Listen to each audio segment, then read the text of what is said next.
How are you doing, math learners? This is your free access math teacher Ash, and welcome to ML with Sir Ash. For today's lesson, we're going to discuss how to determine the nth term, the arithmetic means, and the arithmetic series of an arithmetic sequence. So, before anything else, hit that subscribe button and notification bell for you to be updated of the School Clear Math videos just like this.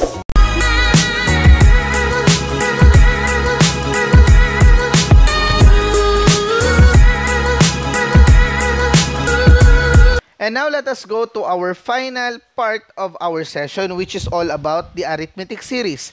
Question is, what is an arithmetic series? Arithmetic series is basically the sum of the terms in an arithmetic sequence. So, in a layman's term, it is basically when you add all the given terms, that is the arithmetic series.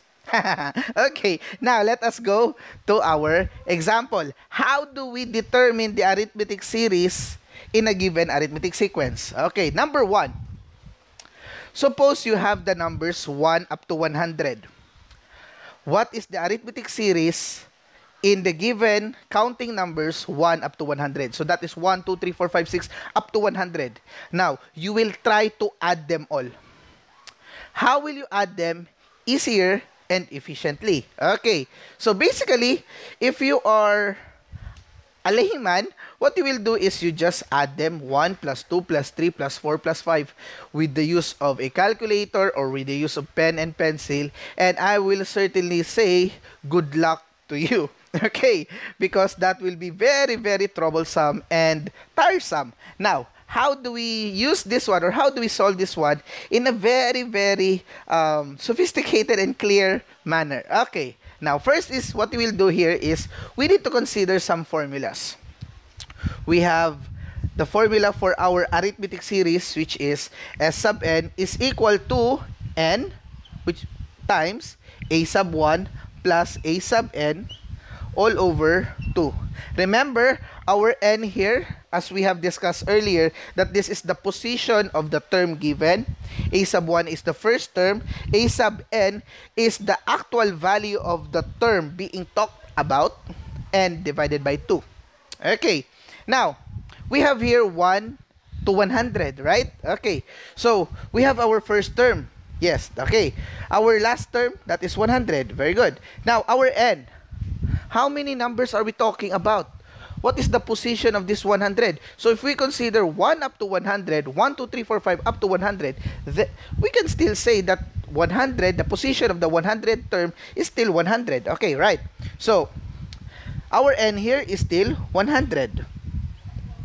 Because 100 here is the 100th term of this given sequence. The first term is 1. And then the last term, which is what we are talking about, is also 100. So we divide that by 2. Now, here, what we will do is you just simplify. So 1 plus 100, that is 101. Right? Okay. We also have here 100. Okay. I'll just write it down for you so that you can follow. Okay. So 100 times 101 from 1 plus 100, that is 101 divided by 2. Now, you can multiply this one, then divide by 2, or you can also divide this by 2, then multiply. So, I'll just use the second part. 100 divided by 2, that is 50. Okay, so that is 50 times 101. So, when you multiply 50 and 101, the answer for that is 5,050. And that will be your final answer, or the arithmetic series of this given arithmetic sequence. Easy, right? Now, I'll give you another example. This can only be used in an arithmetic sequence. When you are getting an arithmetic series, there are another technique that is what we call pairing. Okay, what you will do is if you have the given arithmetic sequence, you just add the last and the first term. You add the second term and the second to the last term. And then, you will ask yourself, how many pairs of terms am I having on this given sequence? You just multiply it by that. Okay, I will teach you how. This is 1 to 100, right? Okay. Remember, 1 to 100, this is the first term, this is the last term. You just add the first and the last.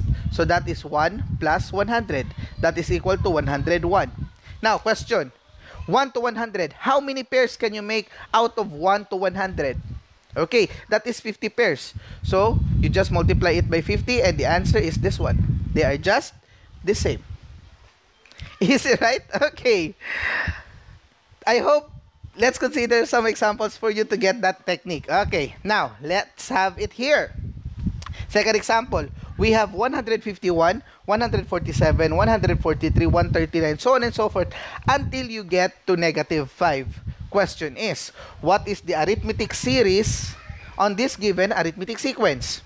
Now, remember, we don't know the value here, right? We don't know how many pairs is this one because it is not been said that, or it's not given of how many pairs, and we don't know what is the position of this -5 here. So basically, this certain technique is not yet feasible. However, if the given is like this, then you can add them immediately, okay? But for this one, let's just use the formula. Now, by using the formula, let us ask ourselves, do we have all the given? Do we have the first term? Yes, we have 151. Do we have the actual term of the last term? Yes, we have -5. Do we have the position of that term? Not yet. Okay, so if that's the case, if you have a formula with two unknowns, this is already our unknown, right? The series. And another unknown, which is the position of the term, then you cannot solve this example, or you cannot use this formula immediately. What you will do is you first solve the value of n. Now, the question is, Sir Ash, how do we solve for the value of n?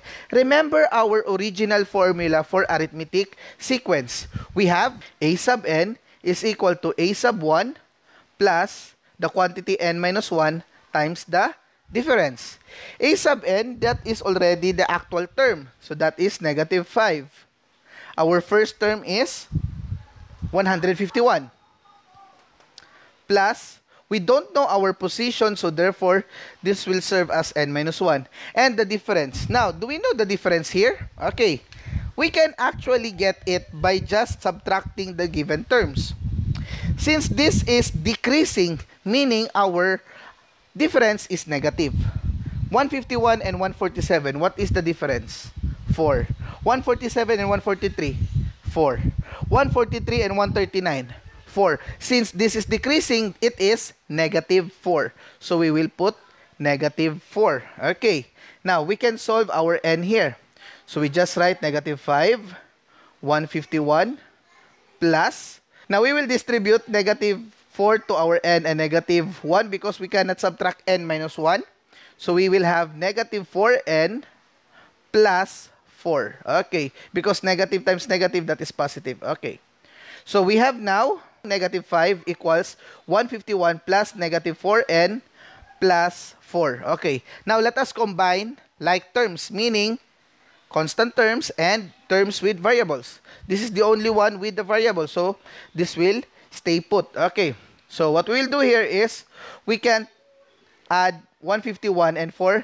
That will give us 155 plus -4n. Or you can just write immediately -4n because positive times negative is negative. Okay, we just write here -5. Okay, then we transpose our 155 to the other side because they cannot be simplified. Okay, so we transpose this one. We will have -5 minus 155 is equal to -4n. Now, simplifying this, -5 minus 155, that is what? -160 divided by is equal to -4n. We divide both sides by -4 in order for us to cancel out the -4, leaving us the value of n. So, negative, that will be cancelled out. 160 divided by 4, that is 40. And this will be your n. Question, did we answer our problem? Not yet, because the problem is, what is the arithmetic series? Okay, so what we will do is, we will use this n here, 40. So, by using our formula here, we have 40. A sub 1, that is our first term. 151 plus our a sub n, which is the 40th term, that will be our negative 5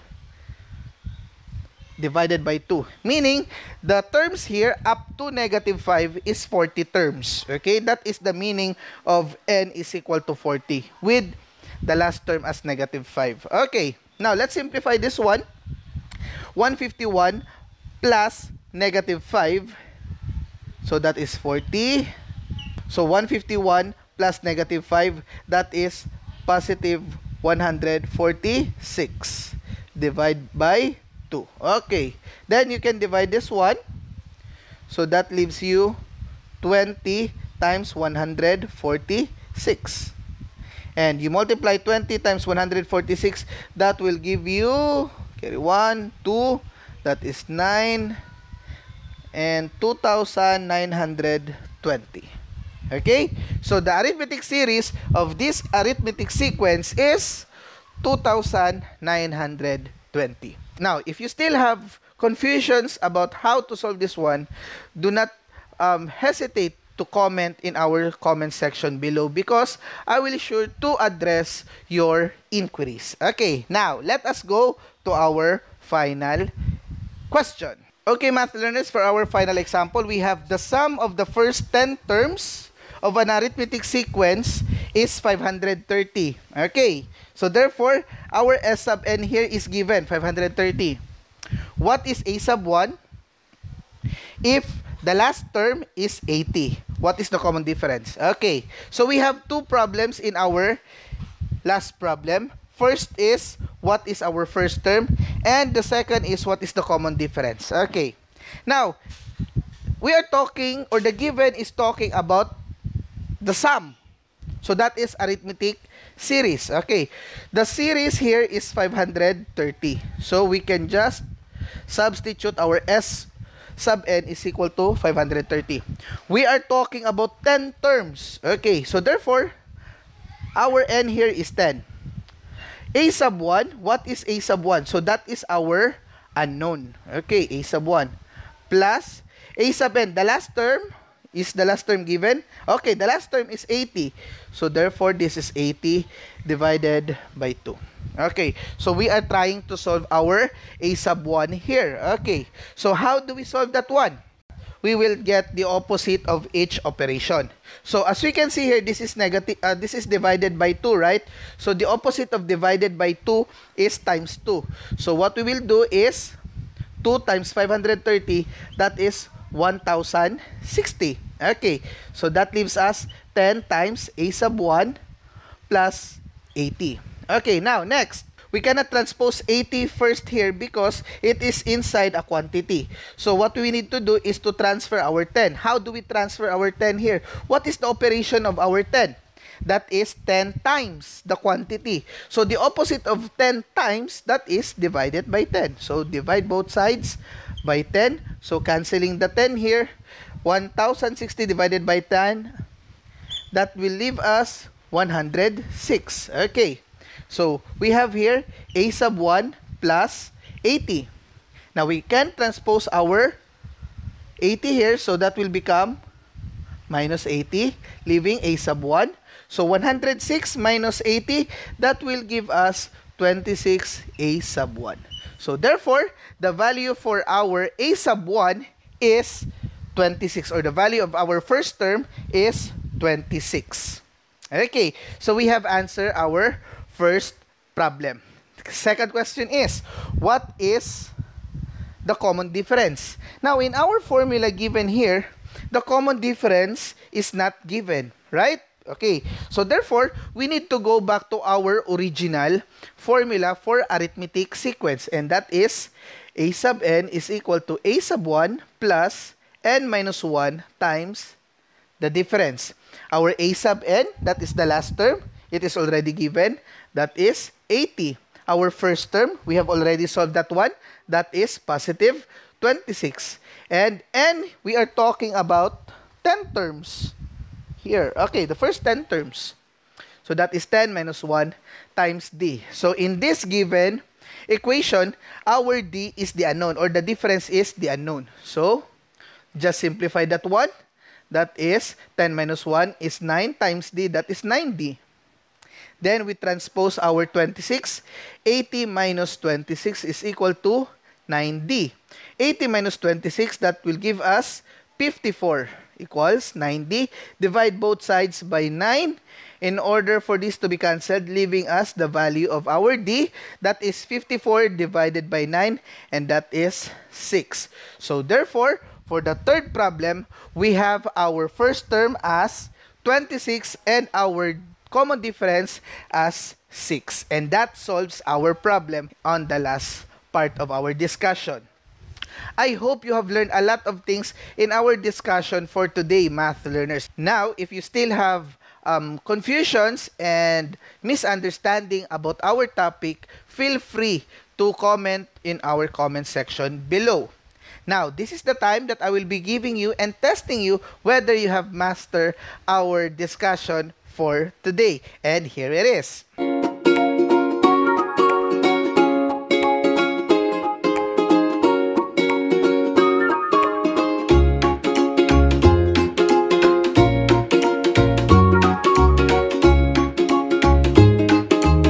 Okay, math learners, I hope you have a lot of free and fun time knowing about our lesson for today. This is still your free access math teacher, Ash. And always remember, it is fun to learn mathematics if we are together learning. Thank you, God bless, and stay safe always. Fellow math learners, if you think you like this video, hit the like button and the subscribe button. That is if you are committed of learning mathematics the easy way. Thank you.